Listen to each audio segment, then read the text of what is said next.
What's up, everybody? Thanks for tuning in to the Undrafted and Overconfident podcast on a Monday, November 10th, 2025. I'm Jason Semko. With me, Brandon Bigo Gordon. Episode 2. Here we go. Got one in the books. It was very fun. Back by popular demand, I believe. Without a doubt. We had 30 subscribers to our first episode. Holy cow. Yeah. That was about 27 more than I was thinking. Must be a record in podcast history. I didn't get any emails saying anything about that. Nothing from Guinness World Records, nothing from Spotify or Tim Cook. No. Apple. Nothing. No. Checks in the mail. Yeah, we'll get it maybe after the second episode. Maybe they want to make sure you actually do a second episode. Yeah, not a one-and-doner. Yeah. Yeah. So they're waiting. Okay. So after we post this, we might get all of our accolades. Yeah, give us the flowers. Yeah, and I'll let you know. Okay. Well, Jason, you just came back from vacation, man. How was it? It was good. There wasn't too much going on. It was a family vacation. Visited my lovely wife and I. Visited her brother and his lovely wife in Melbourne, Florida. Before we get into this is a weird thing. I understand going on vacations around holidays, but who goes on vacation for Halloween? That's a weird vacation time. Thanksgiving, yes. Christmas, of course. Who goes on vacation for Halloween? You're like, I want to see what the kids down here dress like. It was more one of those, being in my day job, I can't really take off around the big ones. You can't, yeah. So I kind of had to space it out. Beginning of December, my wife and I are celebrating our 5th wedding anniversary in Costa Rica. Ooh, the 5 spot. So we're taking this on the road. I'm hiding in the suitcase, and we're going to do the pod from Costa Rica. We're going to do an episode every single day. Oh, my God. It's going to be wonderful. I'm sure that's exactly what your wife wants on her anniversary. I think she's well on board. She knew what she was getting into. Yeah, come on. This is what you signed up for. It absolutely is. Yes. She had to sign off on it. You know, for better or for worse, for Bigo or more Bigo. I think that's in most wedding vows. I'm just everywhere. But yeah, so you went on vacation. You got to go down to sunny Florida. It was beautiful weather. Okay. Had actually a wonderful breakfast at a Buddhist temple. A Buddhist temple, a Floridian Buddhist temple. Did not know those existed. Best Thai food I've ever had in my life. Was Buddha Thai? Well, that's the food that they made. I'm going to take your word for it because I have no idea. But it was wonderful. I mean, I've seen the statues Buddha liked to eat. Maybe he liked that Thai. It was that good, and there were so many options, I couldn't eat enough of it. So it was well worth it. It was a little odd showing up at some nice gated community with all these statues of Buddha. Yeah. And then all of a sudden driving up and just kind of having a la carte Thai food for breakfast. You know, it's those places that you would not expect to have the best food that has the best food. We had heard from a few people that it was really good. They make enough to where once it's done, it's done. That's crazy because I don't know if I ever told you this, but me and a couple of the guys that we know, Will Bailey Whitaker and Sea Bear Hunter, we took an independent studies in Belgium, and we went to a monastery there. And they were known, world-renowned for the beer that they make there. But it was the same situation where they only made enough that their ingredients provided, and then they were done. They could sell out in 1 day, or they could sell out in 50 days. And it sounds like this Buddhist cafeteria that you went to is about the same thing. That must be kind of their style. Did they drink? The monks drank. Oh, okay. Yeah, I mean, I don't know to excess. Maybe Okay. like one before bedtime to help with disease, but I don't think they were like monks gone wild in the monastery. And I'm sure you all were just drinking. Oh, weird sipping, pinkies up, quite dainty, of course. We'll get into, there's a lot of stories from this independent studies. There's a lot of independent thinking and doing on that trip, but we'll get into that. Maybe we'll have a special guest. Because I think you went with quite a few different friends of ours. I went with a couple, but God, I would almost want to get the professor. Ooh. Because she was a trip. But more to come. That is a good cliffhanger Yes. to keep people listening. That's right. What episode is that? Oh, I don't know. You'll have to wait and listen. So you went to a Buddhist temple. You had lunch. You didn't just eat there. What else did you get into? That was about it for down there. We went to a zoo. It was a great zoo, but nothing much else happened. But we did make our way up further north to visit my parents, right outside of Daytona, Ormond Beach, Florida. Had a wonderful, competitive father-son team match play golf. And even though it was my cousin, who's a year younger than me, my dad, and his twin brother, both in their mid-70s. Mid-70s. They're oldies. Oldies, hitting typically now from the gold tees, but decided to hang with us big boys and play from the whites. All right. And even mid-70s, we still couldn't beat our dads. It's embarrassing. We actually played really well, but what really sucked was every time we hit a good shot, they hit one better and couldn't stop giggling and laughing about it. I would just like to beat my dad in something. Just something. I mean, you're not greedy. No, just one thing. You're just ready to just like put him in the ring and be like, I'm going to beat you in something even if it means I got to beat your ass. I'm going to beat you. I'm a little afraid I wouldn't win that one. The rate that I'm at, I'm 0 for like 200. He's got your number, man. He's instilled it in you in a young age that you will never beat him, or if he's watched you grow up and he's like, I know this guy's fatal flaw in every sport. And knows just the right buttons to push and just when to, right when I feel like I've got a shot, just put me right back down. Oh, I just stuck like a 150-yard shot within gimme. Didn't even have to make the putt. That's okay. I'll just make a 25-footer to have the hole. Let's go to the next hole. Yeah. Is that what your dad laughs like? That'd be pretty cool. It might as well have been. It was a grinnish, ghoulish laugh. Well, I'm hoping that I have that kind of track record with my kid, with my son. You know, like just having his number all the way through. It concerns me. Nothing right now, but it concerns me that day when he's better at me in something athletic. It doesn't matter what it is. And he's a quick one, that guy, Wes. How old is he? He's 5. He's 5. So you've got maybe 2-3 more years. You think that's all I got? All I got is 3 more years? Yeah. Like once he hits 8, he's just going to smoke me? I've seen you move. Wow. Not much left in there. Well, these flat feet can only go so fast, all right? It's like running on pancakes, okay? I don't got a lot of traction on these things. What do you think you could take him in a sprint or long distance? So I tested this theory because we were talking about this off the pod, and I was like, I really need to step up my game. So Papa Bigo put on a ruck vest, 40-pound ruck vest, and we went for a run. I was like, you know what? Let's see if you got me. Doesn't got me yet. I still could beat him with the 40 pounds on my back. Still could take him. Now, was I winded? Yes. Was he? No, he was a little pissed, but he was fine. So I was like, I still got a little bit. But yeah, 8 might be the caller, especially if these ankles continue to go the way that they're going. You'll only be 3 years older. Only 3 years older. 3 years closer to the grave. We're at that point now in our ages where it's like, oh no, we're not getting older. We're getting deader. We're deader every single year. Every pulled muscle, every ache and could pain be the one makes you just thinking, this is going to be just the rest of the life, isn't it? Yeah, absolutely. You know, the back pain that would be gone in an hour is now lingering for 6 months. I've had a hurt hamstring for 6 months, and it won't seemingly get any better. And I'm about ready just to hang him up. Retirement ceremony. Whoa, that would be earth-shattering if Semco's hanging it up. King Speed over here. Sometimes you got to listen to your body, man. Yeah. I listen to my body daily. And it says, don't do anything. Yeah, it pretty much says, just don't get out of bed. Just stay in bed, snuggle up. You got plenty of comforters around, and just stay warm. Pop the computer on. You can work from bed. Yeah, why not? No problem. Yeah, don't tell my boss that, but yes, of course. I hope he doesn't listen. Not yet. I haven't given him the subscription yet, but we'll kind of get there. My son's, he's getting a little cocky too, so every now and then I got to show him who's boss. We were on the basketball court the other day, and he's starting to dribble, which is great. 5-year-old dribbling.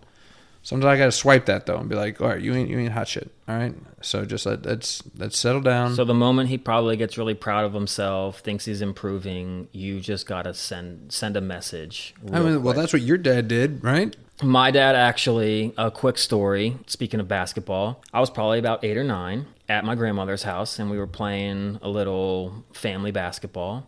I was guarding my dad down the post. Someone took up a shot, went for a rebound, and I guess my dad really had to get that rebound and elbow right into the side of the eye. Oof. bleeding. Wouldn't even take me to the hospital. Nope. Shake it off. Just put a butterfly bandage on there and told me, don't blink for the rest of the night. Don't blink. Yes. Don't blink. All I sat there doing was just trying not to blink, and if I did, hoping that no one would yell at me for blinking. I'm an 8-year-old, 9-year-old kid. That's the good old 1980s, 1990s parenting right there. Yeah. Never really seemed apologetic about it to this day. Yeah. You got to go for the boards. Got to go for the boards. I got to do a better Those job. elbows up. That's how basketball was in the 90s. We'll get into that one of these. It's like that was the heyday of basketball, right? In the 90s, throwing the bows. Now it's you just shoot threes and you just then run back down the court. Don't even try for a rebound. Let the other team get it. Yeah. Yeah. But he was in midseason form when he did that to you. We're officially in midseason form right now in the NFL. I've never seen a more wide open AFC and NFC. Anybody's game. Which I actually really like, but makes me wonder if the NFL is down or is it just maybe rising with a new crop of teams?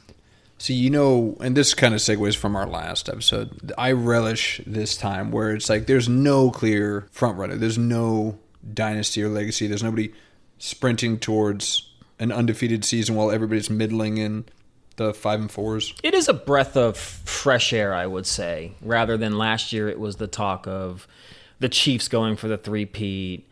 I would say kind of going over to like basketball where everyone kind of knew that it was going to be the Golden State Warriors versus the Cleveland Cavaliers. And that was a great finals, but getting there was awful. It was a drag because you're like, we're just running out the clock.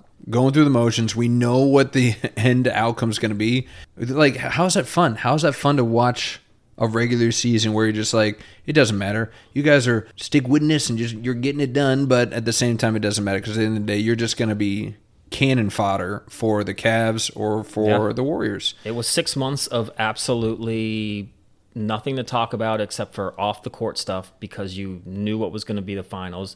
Great finals. It was fun to watch. But that's 2 weeks. They had a 2-week basketball season. That's just not good for the game. No.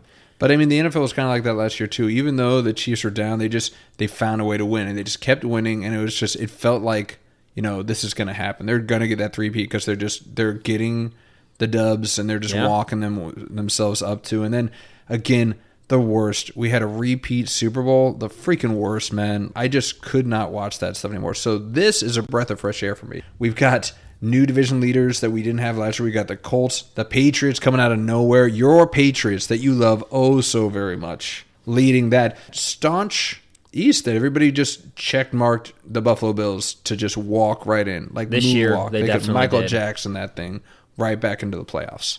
Not so much. And then, of course, you look at the West, man. I mean, Denver's leading that division right now at 8-2. Defense is for real. That's a championship ferocious defense. Yes. And they're doing it without arguably their best defensive player right now. Yeah, but that offense, can it hold up in the playoffs? Man, that Thursday night game was ugly. 10-7. Wolf. Against the Raiders, double wolf. We'll get into it a little bit with my Super Bowl pick. Okay. Because a lot of teams, they don't always play well against every team in a regular season. I believe the Raiders beat the Chiefs with 2 defensive touchdowns last year, but the Chiefs still made it to the Super Bowl. I mean, that's super fluky. I can understand that. So is maybe barely winning that game against a divisional opponent. Does that ever get any leeway? Well, how many barely wins are you going to give? Because they barely won against the Giants, and we're talking about by the skin of their teeth at home. That was a great Jackson Dart-led offense. That's not an offense. That's just some young kid scrambling around, running reckless, which finally caught up to him. I know. I warned you, 20-year-olds, we feel like we're invincible. I say weird because I'm definitely 20 still. Absolutely. At heart. From a maturity standpoint, I am. Yeah. Yeah. You just feel like you're invincible. It's like nothing can stop me. I'm unbreakable. He definitely broke.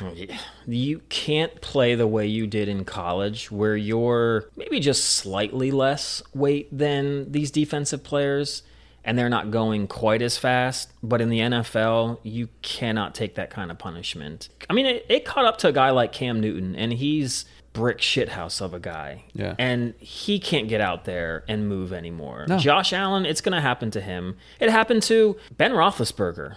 my guy. Is that why Cam Newton wears those goofy outfits? Like he has a bow tie and it's really like a neck brace because he can't move his neck? It has to be. Some of those hits that he took, that one where he got up and was wobbling around afterwards, he took some hits. Yeah.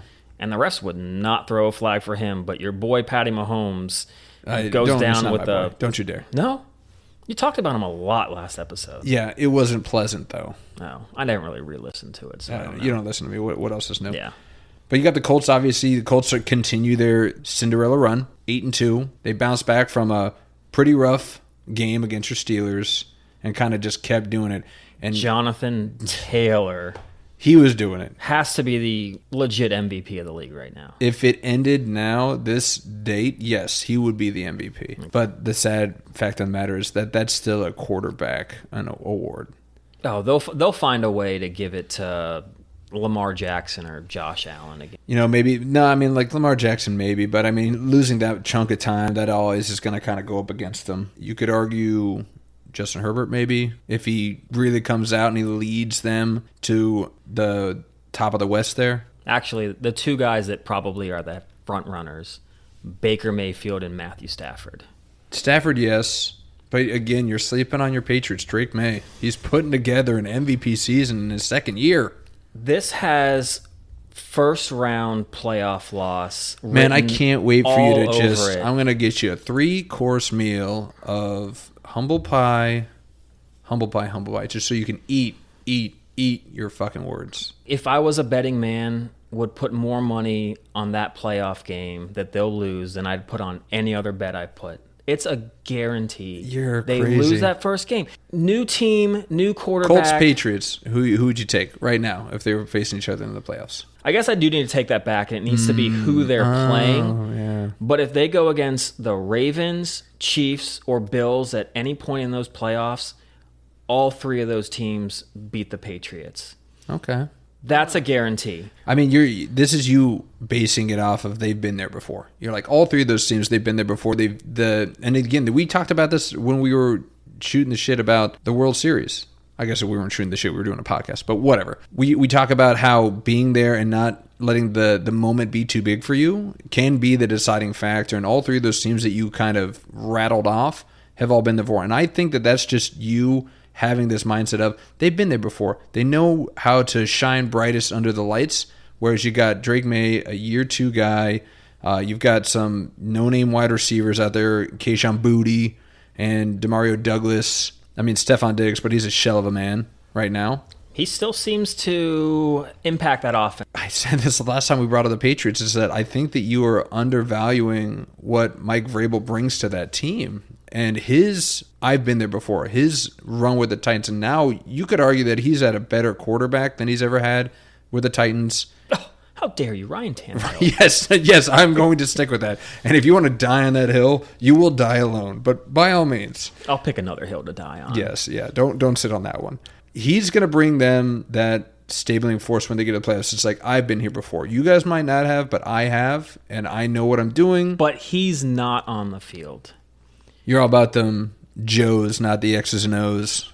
In a playoff football atmosphere, absolutely. Typically, those that make the Super Bowl are the best quarterbacks in that conference.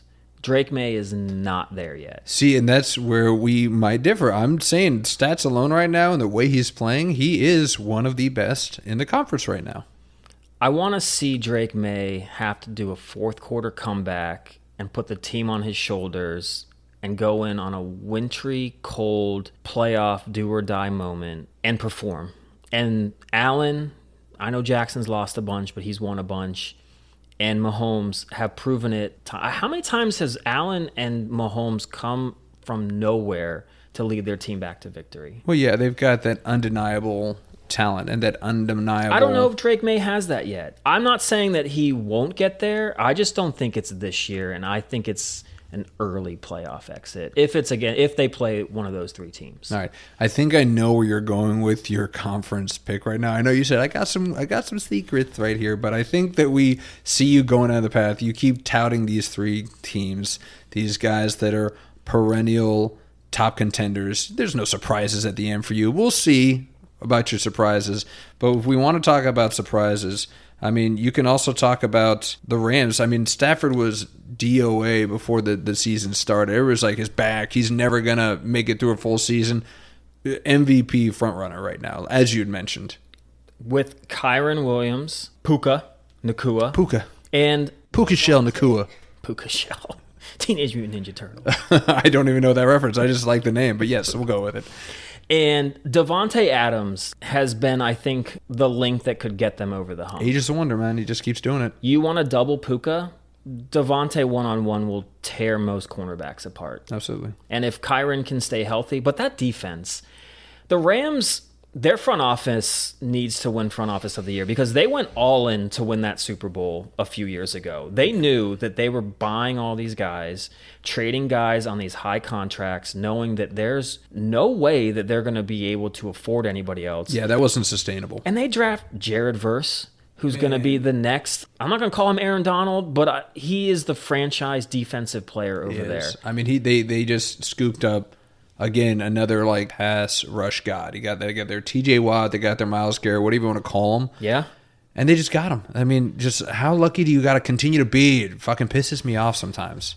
That defense, up until this weekend, I think those 3 games beforehand had given up a total of 20 points. And you've got Matthew Stafford, who last episode, talking about a quarterback like a Joe Flacco, he's that old school, he'll just throw it. And when you've got 2 guys to go to and Williams out of the backfield, that's my NFC pick to make the Super Bowl. Spoiler alert. Spoiler. Jeez, we're not even there yet, man. Just hold your load, all right? Let's not do any premature busting on this thing, just okay? Staring at your face all day. Man, it's NFL football. This is getting graphic. I can't hold it in I know, anymore. all right. Well, let it burst if you need to. So let's go ahead and dive right into it, all right?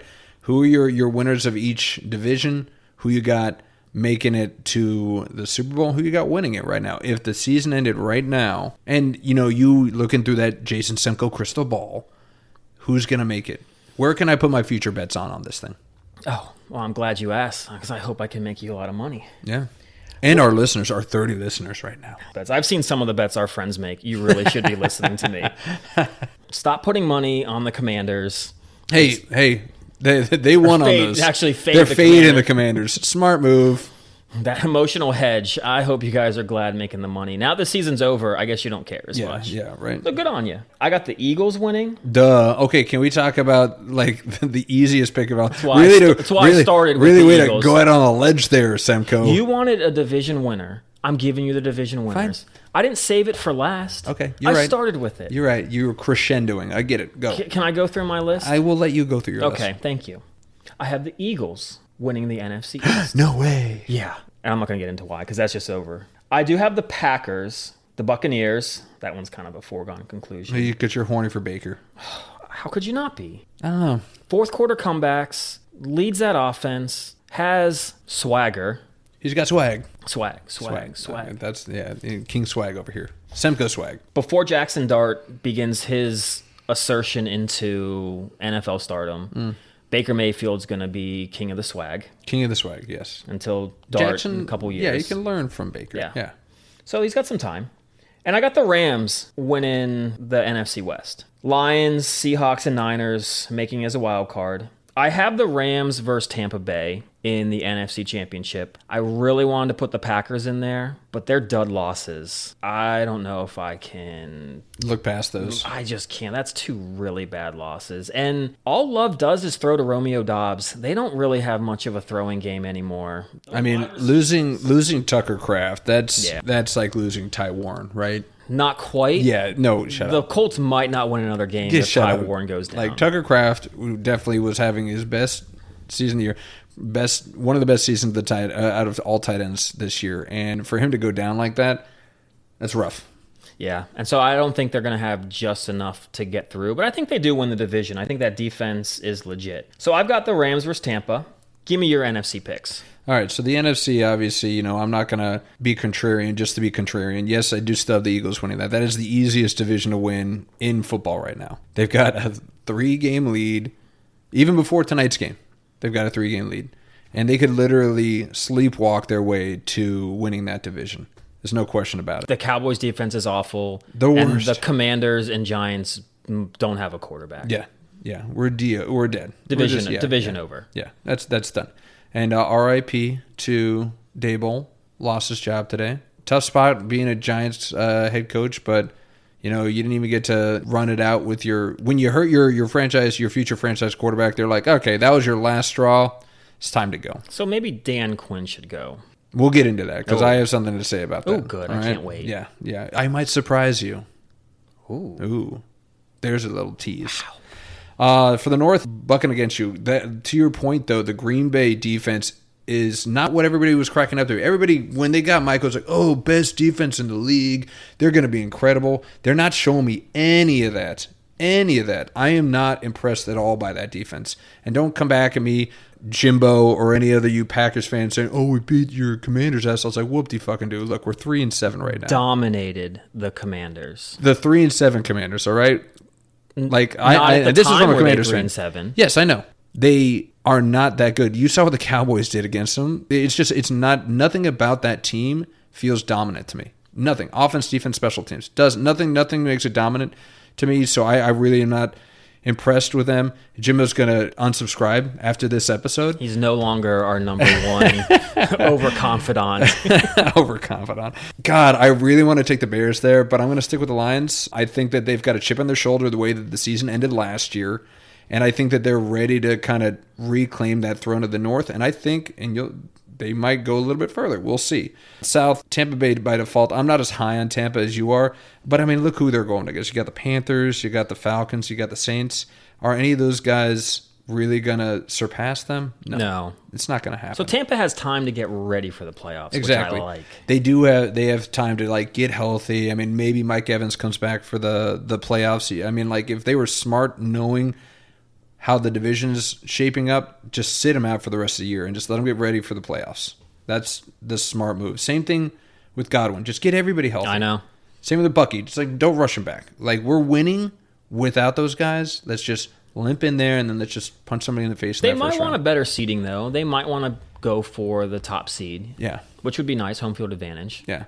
And then this is where we're going to I guess we differed on North as well, but the West we're really differing as well. I still got the Seahawks as winning the division. Buying Sam Darnold. Not Sam Darnold. I'm looking at the system, and I'm also looking at their rising stars. When I'm looking at the Rams, as kind of fading stars, okay? And let me dive into this. I think you're a fading Jackson, star. How dare you? I'm the brightest star you've ever seen. Call me the fucking sun. Seattle's got the best wide receiver in the league right now. Jackson Smith-Njigba is the best wideout in the league. A.J. Bonner is a underutilized tight end, and I feel like we're going to see him really pick it up in the second half of the season. And they've got the new lightning and thunder in Charbonnet and Kenneth Walker. If Kenneth Walker can stay healthy, and what's amazing is that they're not doing it for the sheer numbers, but they're establishing the run to allow for the pass. So it's a very copacetic and it's a very cohesive offense where they play off of each other. They might not wow you with the stats, even though they beat the crap out of the Commanders. At that point, 3-5 Commanders? Let's just keep digging that hole. I just see them as being more cohesive. I like their defense more than I like the Rams' defense. I know the Curse is a shining star, but outside of him, I don't really like that. Landman's okay. Cam Curl, old Commander, shout out. Another Commander, shout out. I like him better. And the really thing I can't get out of my head with the Rams is that you got 3 guys on that team, 4 if you count Kyron, that have shown injury fatigue. And I'm just waiting for one of them to break, possibly 2, and then that offense really starts looking shaky. It absolutely would. I think if one of those Seahawks running backs go down, I don't want to get into the injury game because a lot of this is based on if they're healthy. Yeah, we're looking at best possible outcomes. Yeah. I understand that. Because I'm the same way. I mean, Kyron Williams has never been healthy for a full season. This might be the longest he's gone into a season without Jinx right now. Yeah, Samko, shame on you. I'm sorry, Kyron. He's done next week. Stake in you. Yeah. My bad, buddy. Dagger. But no, you agree, right? The injury bug could bite at any time. And Absolutely. It feels like it's more likely to happen to that Rams team than it is to the Seahawks team. So I'm betting the odds. They're not going to stay healthy through the rest of the season. So while I'm not having them win the division, I have them making the playoffs. I do have the Rams making the playoffs. It's crazy to say this, but I'm putting two other teams in the North. I guess it's not that crazy. So I got Green Bay and I got Chicago also making playoffs. Oh, Chicago, okay. Yeah, I think Ben Johnson's finally starting to kind of figure out what he wants to do with that offense. You do see them getting better each game, not only offensively, but defensively, and don't seem to be making stupid plays. So many dumb penalties in the beginning of the year, and you start to see those fade away, and then the offense really kind of coming to its own. I mean, the comeback that they made in the snow on Sunday was pretty impressive. It was. Caleb, I will say, it's crazy because these three quarterbacks will all be judged together. Jayden won year 1. Drake May is killing it in year 2. Mm-hmm. Could it be Caleb's year 3? I don't think I'd bet against it. Him or Drake May, I ain't putting Jayden up there anymore. Well, again, we've got a whole little thing to talk about there. When it comes to who's going to make the conference finals, I do have the Eagles going back. I mean, until they prove me otherwise, they're going to make it. They keep getting stronger. At the trade deadline, they kept adding pieces. Jalen Hurts is a proven winner when he needs to be. They still got Saquon Barkley, who hasn't really been the world beater that he's been in last year, but that doesn't mean he hasn't lost it. It just means that maybe they're being a little bit more strategic with how they're rolling him out. And then A.J. Brown, he can't get any worse. He can only get fucking better. So why would you think that they're not going to get better along with him? This season just reminds me of after the first Super Bowl, the one they lost to the Chiefs. That following season, it just didn't seem right. They just weren't clicking. Well, I would argue that last year didn't seem right for them. We went to the same Saquon ran for 2,000 yards. Yeah, but there were still issues. There was, bickering within the locker room. There was A.J. Brown, getting his scholastic merit badge on the sidelines, reading his goddamn books. I felt like that was him in a good mood. I thought that was all hunky-dory. So Kumbaya. maybe we should get Reading Rainbow back out there to the I think that would make him. That's him happy. Yeah. Making it all about him and letting everyone know that even if he's from Mississippi, he can read. Who cares? Wow. Well, is he actually reading? I don't know. Yeah, it could be a picture book. Yeah, I don't know. Yeah, he had a comic book snuggled in between. Notice how they don't really zoom in on what's he reading. It's just kind of him reading from afar. Well, I like the idea of, like doing the Oprah book club, but do the AJ book club. See what's in that book club right there. Yeah, so I got the Eagles making it, and I have what some think should have been the conference championship this year. So I got the Lions facing the Eagles, and I got the Lions beating the Eagles and taking it to the next level. And going to the Super Bowl. That would be great for the Lions. I do really like Dan Campbell. I do love Jared Goff. But it's Jared Goff. We were talking about how much you love Jared Goff last episode because a 5-step back and he makes his reads, he doesn't run, all that crap. Now you're poo-pooing him? He makes mistakes in the big games. I'm sorry. Against the Commanders, I know. Big mistakes. Super Bowl that was against a great New England Patriots team that really didn't show me anything. I think that he's ready to take that next step. I think that he learns from his mistakes. I do. And I think that, again, if they have home field advantage, if they run the table and they get the 1 seed, doing it at Ford, everybody knows the dichotomy of Jared Goff away from home and at home. And I think that this Commanders game, I think that the wheels just fell off early. He threw that early pick, and then he started freaking out. What's not to say that the Rams or Buccaneers defense wouldn't do the same thing? You were so horny for the Bucs D. And that offense. No, you just like their D. You want that D. You want that Bucs D. Bucs D. So you want it so bad you can taste it. All right. Before we go off on this very dirty, that's the After Hours show. It's that's the paid subscription show. Yeah. You got to pay extra for that one. Let's get over to the AFC. All right. So you've got your Super Bowl invitee from the NFC. Who you got coming from the AFC? I think the AFC is pretty straightforward as far as who's making the playoffs. I surprisingly have Buffalo winning that division. I'm not high on the Patriots at all. Shocker. Obviously. Yeah. Ravens come back from 1-5 because that division is awful. Just incredible. You went from 1-5 to you're literally a game out right now. That's just insane to me. That's why they play the game and have divisions. Sometimes you can just get fortunate to be what used to be one of the better divisions in football. Yeah, not too is long down ago. This year. Yeah. And Steelers are probably not going to make the playoffs again. No. And have a mid-round, first-round pick. No. Don't say it. No. Yeah, I know. We can commiserate on that later. I'll be dancing on that Mike Tomlin grave. Yeah, I know you will. No, I like Mike Tomlin. I might be too. It might be time for him to go. But I got Indy, and I got the Chargers winning the AFC West. Yeah, boy. Patriots, Broncos, and the Chiefs sneak in. Squeaker. Come in playing hot. Part of this is because I do want to see a little bit of the last episode. I want to explain because I do like my greatness, but I do have a soft spot for, I like to consider myself an underdog. Was always a really small guy playing, usually the smallest, so you had to scrap. So that team that just can't get over the hump by beating another team. I take away some of that. I want to see, I wanted to see the Chiefs, after they got through, win the Super Bowl, but I really want to see the Buffalo Bills finally beat the Chiefs in the playoffs. So this is your heart in your head, just death match. And it's just a weird turn it takes because, yes, I'd like to see a team like the Chiefs win a good amount of Super Bowls. But that team that they keep beating, I can't help but root for them, though. So I want to root for the Bills. So you're putting the Bills. You're putting the Chiefs, Bills coming back for the AFC Championship. You got them coming back. I think this is the last year. I will say this. Both of those teams, which is why I kind of started the conversation with, is this a down year in the NFL? Because I don't think that this iteration of the Bills and Chiefs, it's not nearly the best versions of those teams that we've seen in the years. Definitely not the most dominant. No, and I think this might be their last years of being on top. Ooh. And the Bills... You seen the changing of the guard? I do think so. That's why I said the Patriots, I'm not buying them this year, but I could start buying them next year. I could buy the Broncos with Bo Nix next year.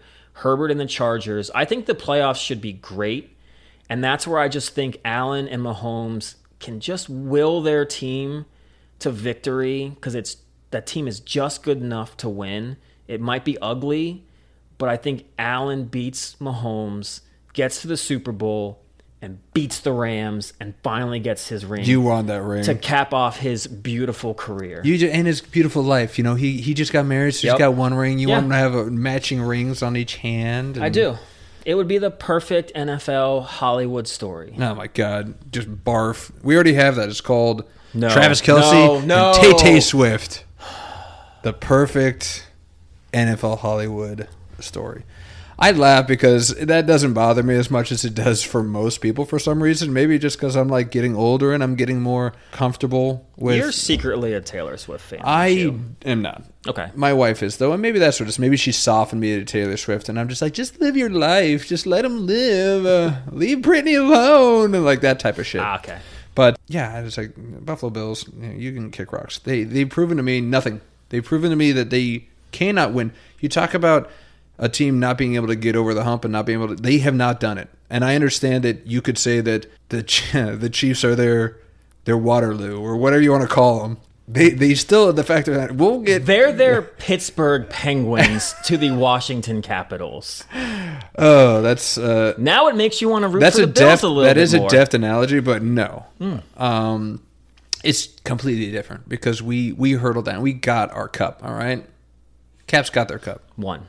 Yeah. One cup. That's all they needed. We're not greedy. How many? I like how you say that when you would love for your team to win multiple championships. No, we're just not greedy. We just wanted one, and that's it. We said, everyone else, you can start getting Maybe that's why I'm against dynasties, because I don't see them against my own. I was I just want one. I'm just not greedy. It's just let other people win. Let other people enjoy this satisfaction. Why would you want that? I would not want you I'm not on a my hateful team person. these days. Who are you? Okay, easy there, Cowboy. You want me on your team. You need me on that team. All right, now you're going to let me go. I'm sorry. You made some horrible picks there, so we can kind of dive right into it. I am going to start with what is surprising, but I guess now it's unsurprising because I feel like everybody's doing it. The Ravens are going to win that division. They've got all the momentum. They were able to tread water while Lamar was healing, and now that he's back, why would you have any other reason to believe that they're not going to win that, especially after the garbage game the Steelers played last night in prime time? That was embarrassing. That garbage touchdown saved them from scoring 3 points against a Chargers defense that was good in pieces, but I mean, holy cow. What a Steelers way to show up in prime time. Did that against the Packers and now against the Chargers. I don't know if I've ever seen Aaron Rodgers overthrow so many people. That was really weird. I'll be honest. I feel like it was just a bad game because he's thrown the ball well all year. But that was, after the fourth overthrow, just like, what the hell's going on? Well, one of my favorite things to see now, one of my favorite pastimes, if you will, is now Aaron Rodgers. He just doesn't give a fuck. Aaron Rodgers, you can read his lips quite easily in every game, and he looks like he's a fucking wide receiver. He's like blaming his guys. He's just a hate monger, and it's always somebody else's fault. He has gone full-blown curmudgeon. Which is exactly why it's so hard to root for that team, because I hate Aaron Rodgers with a passion. Started with him beating my Steelers in the Super Bowl. And now he's beating your Steelers now on the team. Keeping us out of getting to the playoffs. So thank you, Aaron, for a nice bookend of your career. Of just killing my team. Yes. Yeah. I still got the Patriots winning that division in the East. I don't see what you see. I don't see a fatal flaw in that team. I see their defense playing very strong. I see them being a very well-coached team. And what's really exciting for me on their offenses is that there's not one direct route to their success. Drake May could throw for 350 yards to 5 different wide receivers spread out, and they can win. Travion Henderson just proved he can be that home run hitter.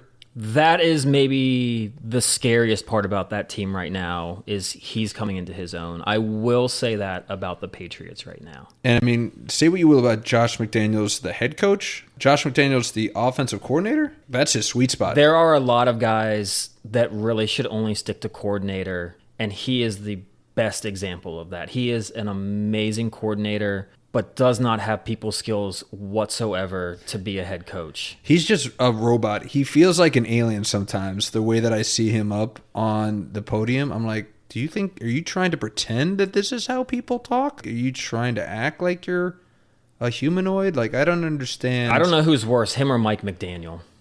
Mike McDaniel's he's on drugs 100% of the time. Whether it's medicinal or not, but that guy, that's why he's got the dark faded shaded glasses in the middle of the night. He's like, I'm just cruising on this. I'm in my comfort zone, and I'm just kind of just cruising. I think he got a little overwhelmed by the NFL being a head coach. I don't know. He was relishing it when they were good. Well, he's Cam Newton of coaches. We'll get more into old Miami Mike at some point when he's probably fired. Yeah. So for the West, I'm with you on the Chargers. Just there's nothing about that Denver offense that scares me. I mean, J.K. Dobbins, really, that's who you're trying out here. R.J. Harvey has not been cracked up to what everybody thought he would be. I mean, you could argue, do they have a number one wide receiver? Cortland Sutton's been putting up nothing the last 4 or 5 games. Last year was great, but this year, not even close. And you're a fan of Bo. I've seen Bo take a huge step backwards this year. And holy cow, it's like when I see him play, I'm like, this guy is not ready to make that next step. He looks like the Auburn Bo Nix this year. Yeah. And last year looked like Oregon Bo Nix. So I don't know who we're going to get. He's Two-Face.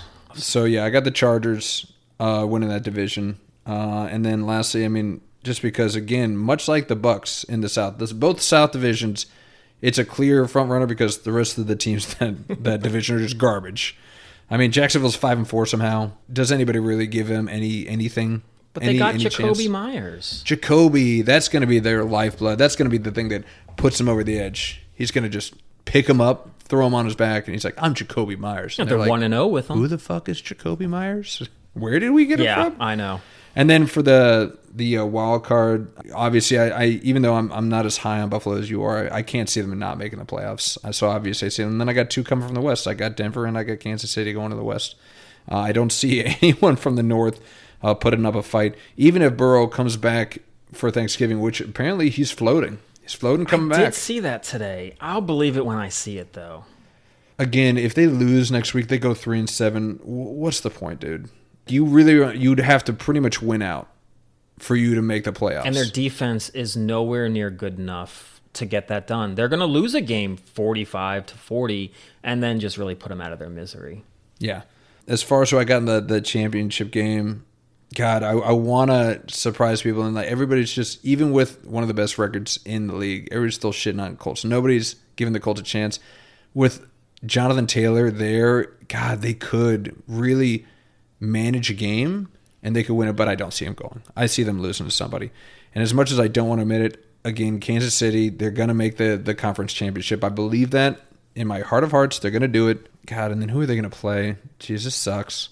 I don't know. Because my wife's a Chargers fan. Of course I want to see the Chargers make it. I just, with that offensive line as just decimated as they are, even with the plugins they got through the trade deadline, I don't think that they were able to keep Herbert standing up. But man, talk about the best quarterback in that conference. You have to put Herbert in that category. This year, I think it is. He's just running when he needs to. He's finding the right guy.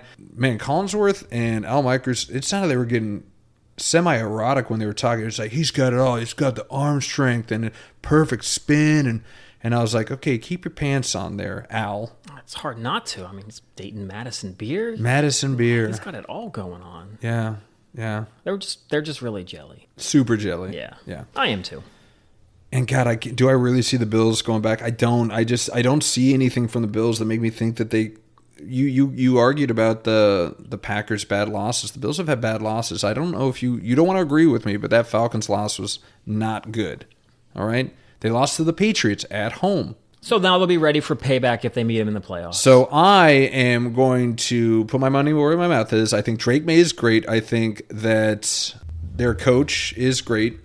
I think that their defense is great. So I have the Patriots making it back to the championship, but then I still have the Chiefs winning it. Chiefs couldn't beat Brady and the Patriots, but they can beat Drake May and the Patriots. A year two, Drake May, yes, I do believe so. I agree with you. It's like he's a good roast. You know, you pull him out of the oven, just needs a little more seasoning. Gotta throw him back in there. And then it's going to be chef kiss right there. Next year might be a completely different story. Yeah. Might be talking about a close to undefeated Patriots If the Patriots team. get one good wideout, a true one wideout on that team, I don't see why not. I'm kind of hoping they kind of do what Green Bay did with Aaron Rodgers and just wouldn't get him that wide receiver. Just to be a dick. I don't want to see the Patriots. Todd, don't listen. Earmuffs, Todd. Be another semi-dynasty type team. You just said you love dynasties. You are so flip-floppy. Wow, the Patriots did it for Put you 20 on my years. feet I want in to the see summer, another. you flip-flop. So who do you have winning the Super Bowl, Brandon? And Well, so I got the Chiefs and I got the Lions, right? yep. That's my Super Bowl matchup. Where are they playing this year? Where's the Super Bowl this year? Would that really make a difference? With Yes, who it you will make a pick? difference, Semco. We're talking about indoor-outdoor, baby. This makes me really question any of your decisions you've made this whole podcast. If you're going to base the winner of the Super Bowl based on where it's being played, it's the Super Bowl in a nice weather game. Levi Stadium, San Francisco. I don't know what difference that makes for anything. Dome, my friend. Jared Goff loves a good dome. I bet he does. But I've been talking about it, and it sucks because I don't like to see repeats. But I've been talking about how good that defense has been without having a real superstar on that defense. We talk about being there before. We talk about just comfortability in the moment. Pains me to say, I think I got the Chiefs winning again this year. Anticlimactic. I Wow. know. You want? I'm being real. It's, you want? Yeah, I want the Lions. I would love to see the Lions finally get off the schneid, finally get that ring, and then bring the Lombardi Trophy back to Motor City. But I just don't see it happening. I see the Chiefs riding a newly formed or a reformed relationship with Rice and Mahomes. Kelsey's got one more in him before he rides off in the sunset with his budding bride. So you want that Hollywood story. Do I want it? No, I don't want it, but you're asking me what I think's going to happen, and that's what's going to happen. Spagnuolo, again, I think that he's probably the best defensive coordinator in the league right now. And I think that he just knows how to dial up pressure. And if the Chiefs' offensive line can keep Aiden Hutchinson or whomever they're playing in the Super Bowl at bay, he's going to find an open guy. He's got, you could argue, the best wide receiver corps he's had ever. Because when he had Tyreek, he just had Tyreek. He had Tyreek, and who else do you want to rattle off that was like an all-pro on that team? Not all-pro, but he had an all-pro Travis Kelce as well. He had an all-pro Travis Kelce, and he had speedsters, right? He did. He had McCole Hardman. Yeah. Who just got signed by the Bills, by the way. It doesn't matter. It doesn't matter. He's going to be one route guy. He's going to be a 9, and that's it. The game-winning touchdown to beat the Chiefs to Who did send the Bills to the Super Bowl. Who was the Bills wideout that had that game out of nowhere? Gabe Davis. Yep. Like, who the fuck is Gabe Davis? More importantly, who names their kid Gabe? Like what year is this? Is it 1920? Oh, Gabe Davis from the frontier out there on playing the slot. I digress. I got the Chiefs winning it, and it's because they're not in a dome. Oh, my God. If somehow that does happen and the Chiefs do win, And I'll be like, yeah, see, it's because it wasn't in the dome.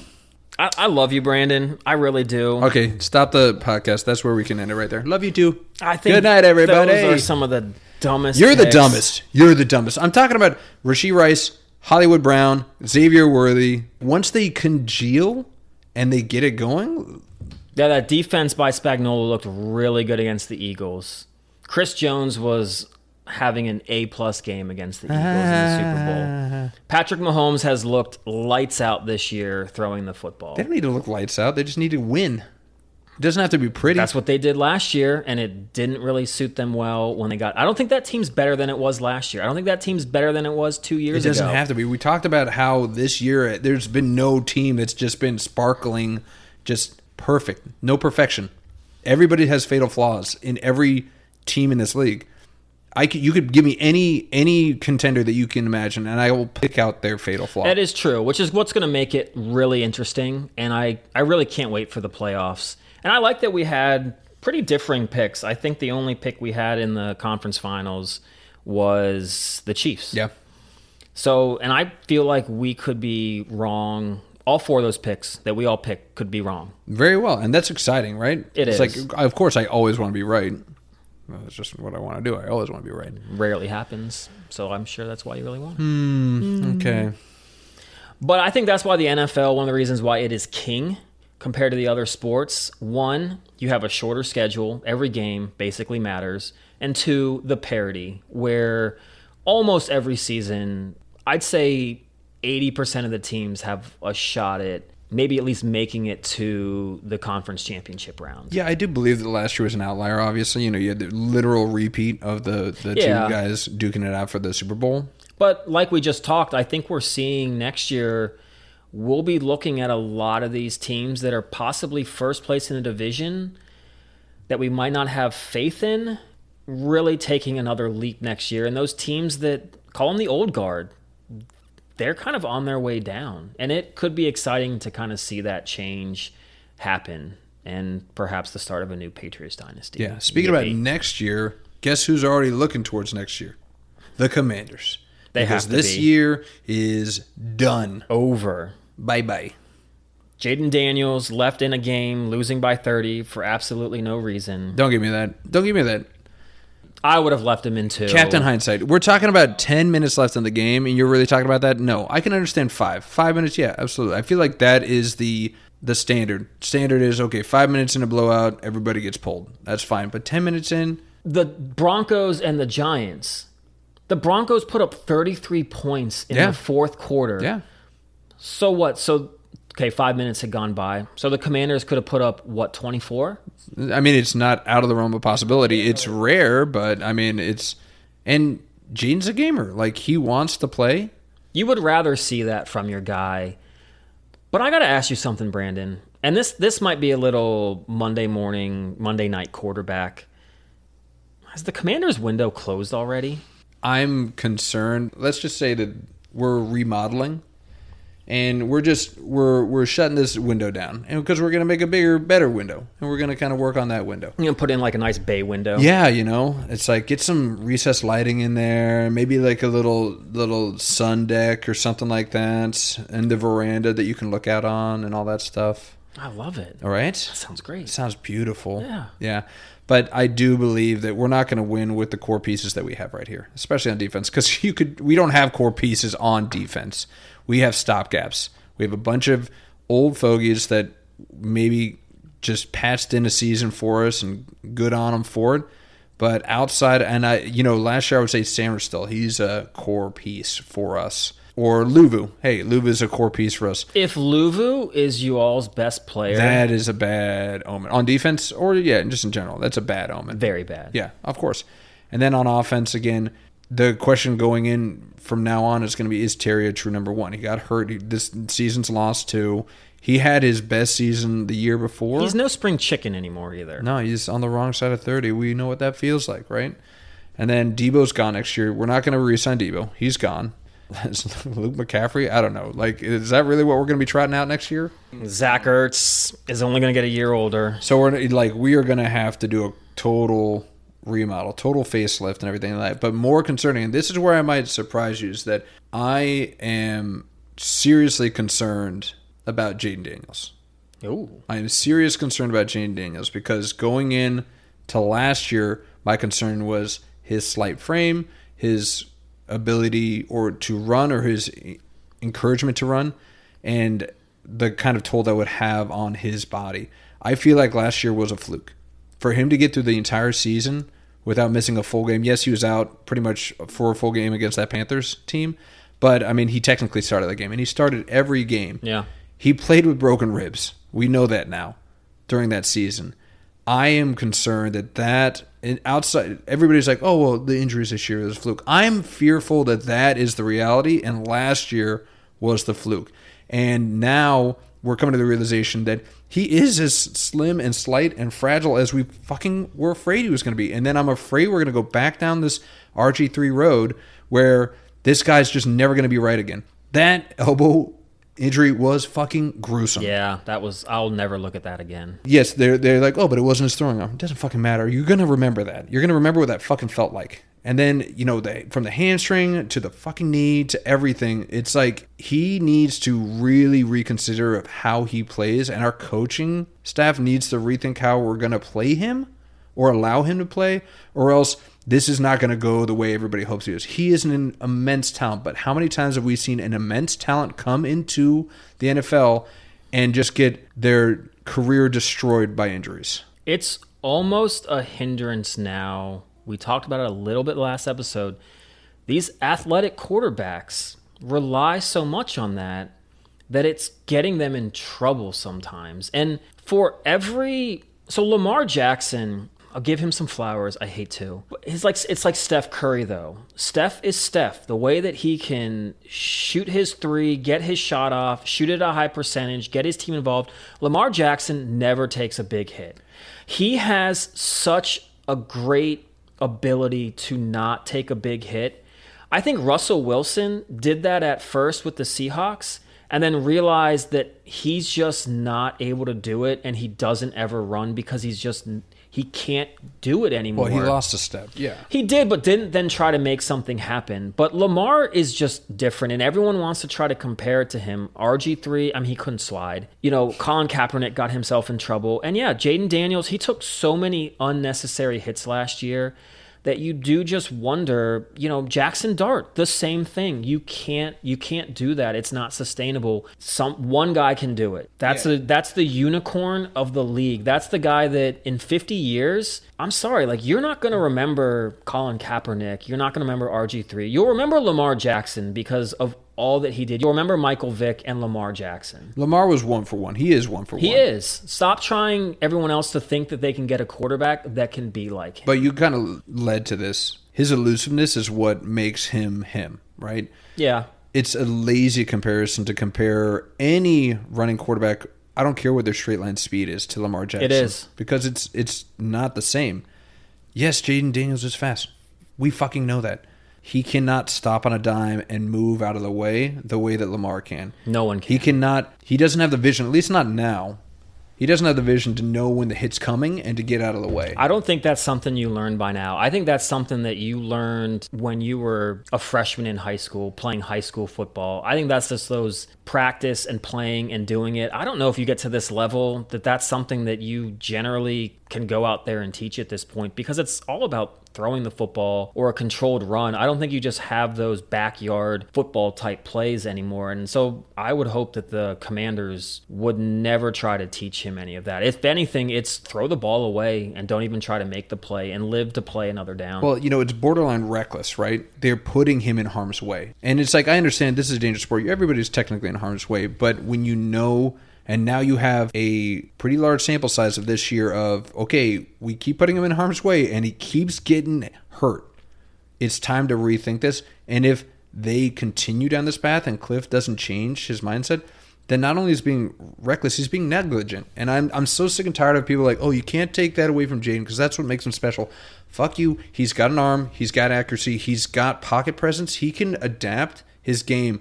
And again, You saying that don't take that away because that's what makes it that is being a negligent fan, and that's being a negligent like talking head because you're just saying I want to see this. I want to see this greatness. I want to see this amazing talent on the field without any of the considerations of what could happen in these situations. You're putting your eggs in possibly having like a season like last year where he avoids serious injuries, they make a run, maybe win the Super Bowl, and then after that might get hurt every year, loses a step, didn't really learn how to throw consistently, and is off the team in less than 3 years after winning that Super Bowl. Would it really be worth it? I'm sure most Commanders fans, and I'm not going to say this, I'm an anti-Commanders fan. All fans can be pretty stupid. But I think most would be like, yes, I would take that. And I think every podcast we're going to have a moment where we agree with each other. And I think this is where we agree. This is our one It's moment, negligent. It just really is. I'd rather see the guy play for 12 more years, not win a Super Bowl, but be there out on the field because he is fun to watch. He is a great talent. And I want to see as much of that as possible in the league. I don't want to see go for broke, hope that you win, and then who cares what happens. Oh, Brandon, let's stop talking about bad things that are happening to your Washington franchise. Never. That's an evergreen topic. It truly is. And maybe with Dan Snyder gone, maybe the Commanders will start rising up more. Maybe. But we do have a good DC topic. Good. It's great. As in grade 8. As in the Ovi-rated. That's not a topic. I'm just playing around. That's a Bigo nickname. I hope every podcast I want you to come up with a nickname for somebody. Okay. That can kind of be a good bit, though. So you've had Fahomes. Yeah, Fahomes. Got Fahomes. Yeah, that's a good one, yeah. And now what do we have for Ovi here? I said the Ovi-rated. That's not great. I don't want to stick on that. Let's move on. We'll see if something comes organically, right? But your boy, hometown, Capitals, been there his whole life, scored his 900th career goal. Never going to get that again. No one's ever going to touch that record. Of course, people said that about Gretzky's record. I couldn't have been more unimpressed by that record. Shocker. About as titillating as Tom Brady breaking the all-time record for yards thrown and touchdown passes. I think if anybody in the league today takes as many shots as Alexander Ovechkin, easily going to break that record. You are simplifying this to a remedial factor, which I understand because you're a remedial person, and I can understand why it would be easy for you to get to that point. But the sheer fact of is that, do you really think if he wasn't good at what he does and good at scoring goals, that his coach and his team would allow him to take that volume of shots? No. They want him in the office. They want him cranking it out there because it's the highest likelihood of them scoring right in that very moment. So yes, they're going to let him shoot. Shoot or shoot. The office in quotation marks. Yeah, that's right. With Wayne Gretzky. Let's go. On a power play, which you don't really get that many in the playoffs. So the plan of getting Ovi in his quotation marks office in the playoffs, how many Stanley Cups have the Capitals won? They got one. They got one. Let's see here. Alexander Ovechkin's taken 1,000 more shots than the next closest person. That's fantastic. He's taken almost 1,500 more shots than Wayne Gretzky. Okay. I always knew there was something odd when I would see Wayne Gretzky attending those games, and he looked really disinterested. And then when Ovi broke the record and he got out there and spoke, he still looked pretty disinterested. And I figured out why. I feel like Wayne Gretzky's just always disinterested. He's like, why are you trying me out here? It's like, I'm living the great life. I've got a smoking hot daughter. I don't know if that's a great life. That's probably a horrible life to have. But he's got probably a smoking hot wife too. I don't know. He's living a great life. He's not excited about anything. Like, I don't even know what would tickle his fancy. I have no fucking idea. But what you fail to realize is that defenses are 10 times better than they were when Gretzky was playing. Goalies are 100 times better than they were. Have you seen some of those highlights? I don't care. Have you seen some of those highlights with Wayne Gretzky? It looks like you out there on skates, slipping around in Okay, goal. it's not that bad, first of all. And when Wayne Gretzky retired, he was still a really good player at 40 years old. We'll get into this at another point about the different generations and the way the game's played. I think if you're a great player, it would have translated. We could maybe get into that next episode.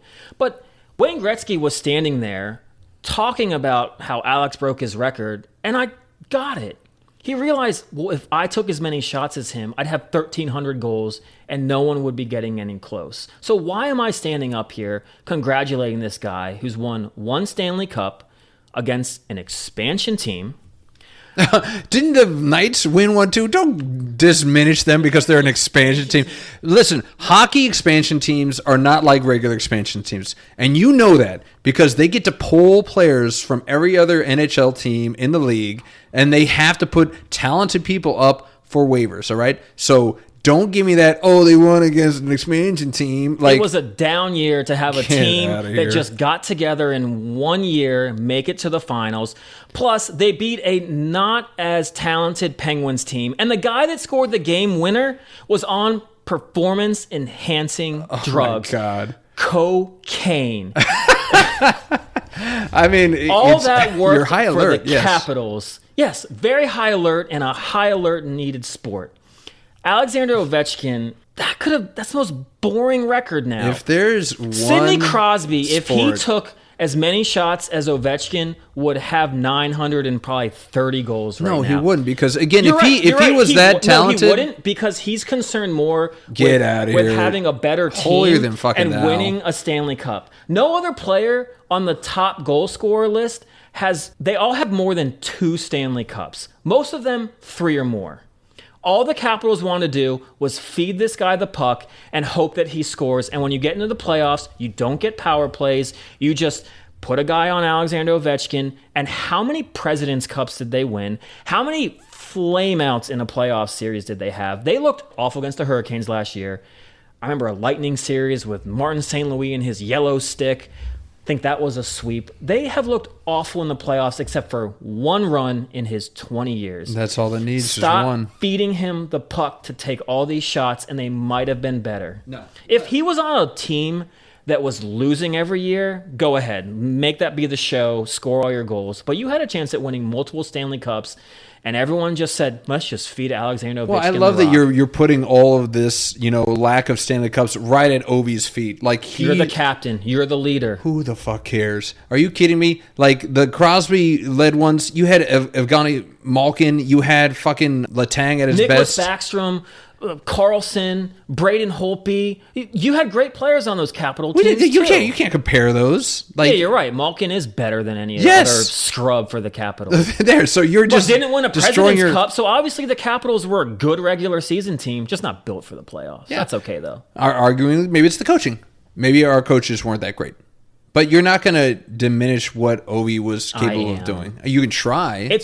He's a great player. I'm not going to sit here and say he's overrated. He's the most prolific goal scorer of all time, and there's a reason for that. Most prolific shot taker. That's fine. One and the same. You want to talk about Wayne Gretzky? What is Wayne Gretzky's most famous quote of all time? What is it? Something like you don't shoot. No, it's goals, like you don't shoot. Oh, come on! You act like you don't know this. Get out of here. You know what? No, it would be a better record. It's like this record is if Steph Curry shooting threes, because he's going to have 1,500 more threes made than anyone else when he's done playing. But if he was a 30% three-point shooter, people would say, well, yeah, no duh, he just jacked up a bunch of threes. But he's a 42% three-point shooter, so you're like, yeah, the guy could freaking shoot. Ovechkin, well, yeah, I mean, he just shot 7 times every game. Of course he's going to score 1. I swear, I need to put you on skates. I need to put you on skates and have you try and hit a slap shot. And you make it seem like, oh, anybody can do what he's doing. Just sit there and just wait for your shot and just fire it away. Go to your It's office. Like, yeah. Can you rifle it in there at 100 miles an hour in the upper right corner? No. If I was playing since I was 5 years old, I think maybe. it's impressive that you want to shit on his office, which is gross. Don't shit in somebody's office. That's disgusting, Jason. But and it's not the first time you've done it. I don't know. I'm just making stuff up now. But you, me, everyone in the fucking world knew that when he was sitting in his office, what was coming. And the fact that he was still able to score 900 goals from the same spot that everybody knew that's where he's going to shoot it and still get it past everybody, that's fucking impressive. Maybe you should have tried to learn how to do a little more with 5-on-5, even strength. I can admit that when you know someone's going to do it. I mean, I guess LeBron's just going to drive down the lane and throw up a shot and get a foul. No, that's not LeBron. That's James Harden, and that's your boy Shai. LeBron does it too. Yeah, but he doesn't get as many calls on. We're getting off topic. Yeah, we're getting off topic. This is not NBA right now. Let's just focus on what we're talking about, which is you just being insulting and demonstrative about I the think great I'm eight. giving the facts, and I'm letting the listeners know that just because you see some number, some record, look a little deeper sometimes. It's not as great as it really is. You're the same person that would probably diminish Cal Ripken's streak of consecutive games because you're like, well, he didn't do anything. He wasn't like he was playing all that great, but they just trotted him out there so he could break the record. There is a slight part of me that thinks that the team might have been better off at some point if he maybe took a week off or maybe took a day off. But they did win some World Series. He was always a gamer. He was a great baseball player. And now seeing these guys go out of the game because, I don't know, they stubbed their toe on the stairs. They got a sunflower stuck in their ear. Yeah, absolutely. Yeah. So, no, I actually don't. That is amazing. Longevity is something. As much as I don't like LeBron, being able to play as many years at a high level is massively impressive. Ovechkin scoring 900 goals, regardless, is. I just don't think it's that great. I mean, from an individual standpoint, goals are sexier than assists. I'm sorry. Sorry for your boy, Sidney Crosby. But people don't go clamoring for, oh my God, he had how many assists I in the think game? those in the game actually appreciate when you're able to make other teammates better. That's more of a sign of greatness. Oh my God, you're so corny. So corny. That's why you're But I'm not wrong. Sidney Crosby is super corny. Are all of his fans super corny too? Or You're is that right. just like... It's super corny that he's led them to 3 Stanley Cups, makes all those around him better. Go on his line and see how many points you're going to score, how much better you're going to do. You're right. That's awful. I would never want to strive for that. I guess you just want to be the guy that just feed me the rock and let me just do all the Yes, shooting. absolutely. Give me the fucking rock. Absolutely. No one's going to get it done better than I can. This God, guy we should have put right you here. at quarterback one of those seasons and see how you did. Oh, it would have been great. Undefeated. Especially if I had a Jason Semko streaking down the sidelines. You better throw me the ball. Every time. Every time I would throw it to you. Oh, if we could go back, I'd love to see that. Yeah. That'd be fun. In our next lives, after the podcast. But yeah, no, Ovi's record is going to stand, and it's going to stand, and I understand that there are going to be, but there's always going to be detractors for every record. There's always going to be, and I can understand your point, counterpoint, go fuck yourself, but I can understand where you're coming from. But at the same time... I just don't think you like hearing the truth. Well, I think you just poked 5 holes into your own argument. You praised him for his longevity. You praised him when I brought it up about him being able to score from his office when everybody knew it was fucking coming. You've kind of proven to me that you understand that what he was doing is not as unimpressive as you're trying to make it out to be. I think Wayne Gretzky would have 1,300 goals if he just shot as many times as Alexander Ovechkin did.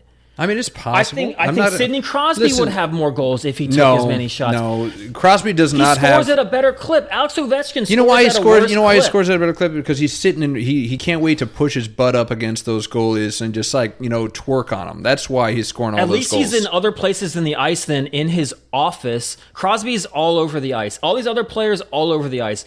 Ovechkin just down the left side from a weird angle, and that's all he wants to do is sit right there. Yeah. And when you're good at what you do, why change One it? Stanley Cup. I'm sorry. That's unacceptable. Unacceptable. When you've won that many President's trophies, when you've finished second or third in your conference, many people predicting you to win year after year, and you lose to Yaroslav Halak Fucking Halak. and the Montreal Canadiens. Is the Canadians know how to play hockey? No, they don't. They haven't won in like 35 years. Hey. That's probably the biggest series that they've won, and that was still 20 years ago. You know what also feels like 20 years ago? Yeah, you know what I'm going to do. I know where you're going with this. One of the greatest shows that ever came on prime time. And we're talking about something that recently just got into the news because the mass media realized they made a huge mistake by letting it go away in the first place. But guys, set your calendars. It is official. Scrubs is making a comeback. Scrubs, one of the most hilarious shows that we've ever gotten to partake together. It's bounced off so many nicknames between us. Jay-Bear, your nickname is based off of Scrubs. That is my most common nickname, and I couldn't be happier to have that nickname. Every time you jump into my arms, Eagle! Yes, absolutely, yeah. So it got us to thinking, with Scrubs coming back and getting a reboot or a refresh or whatever they're fucking calling it nowadays, there are so many other... We started opening up the Pandora's box. It's like, what other shows would we like to see get that treatment? What's worth a reboot? And I'm saying this very gingerly. It's like, don't just throw out any CBS laugh track show that you want to. Don't tell me that you want to watch a freaking Big Bang Theory remake or a freaking Kings of Queens or 2.5 Men. Don't give me any of that crap. Okay. So we got Scrubs coming back February. What is it?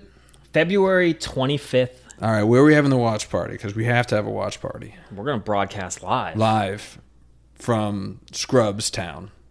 From old Brandon Gordon's casa. That's right. We'll have a watch party. We'll invite people. We got to simmer down though because we are recording. So that'll be okay. We'll have some chatter in the background. Okay. We'll start kind of yelling at everybody. All right. It'll be good. Interactive. So what needs a reboot? What needs to get the Scrubs treatment? So look, first and foremost, I think this is one that both of us would have on our list. Seinfeld.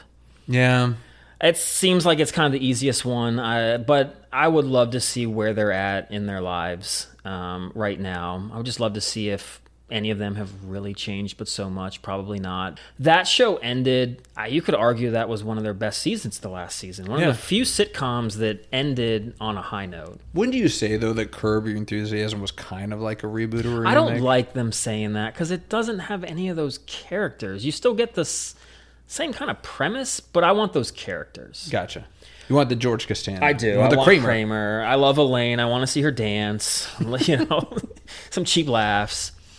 Probably the show that I would love to see, and I know they did do a movie 10 years later, but I want to see the show. I want to see Deadwood.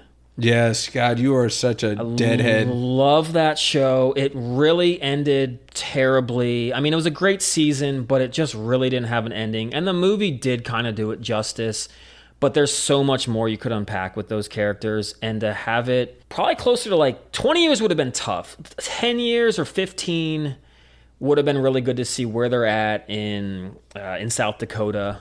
I feel like the storylines, there's just plenty of storylines that could have just cropped up kind of naturally. Absolutely. And just with the way that, the history in the country was going, you just could create the storylines based on all of that. So I think that had some legs. And one that I would love to see, do it right, get out the Alicia Cuthbert daughter side drama. Here it is. I want to see 24. You want a 24 reboot. Is Kiefer signing on for this? So I think it would be Kiefer, but I feel like somehow, some way he has like a son. A son. And they or get a prodigy involved. Or because Kiefer's going to be old. He can't be running around kicking everyone's ass. I don't know. Liam Neeson did it when he was like 70, 75. How unbelievable is that? That's pretty unbelievable. I mean, Taken, I could believe it. 24 is already extremely unbelievable. I don't need some 70-year-old guy going around saving the world, fighting all these bad guys, and not eating anything for 24 hours. Or not eating a nap. That's the thing that throws you. You're like, how are you not taking a nap right now? Exactly. You've got to be exhausted. So have like a son come in. But they could create a really good storyline, cut out all the side, just get to the point. But those are what I want to see. Okay.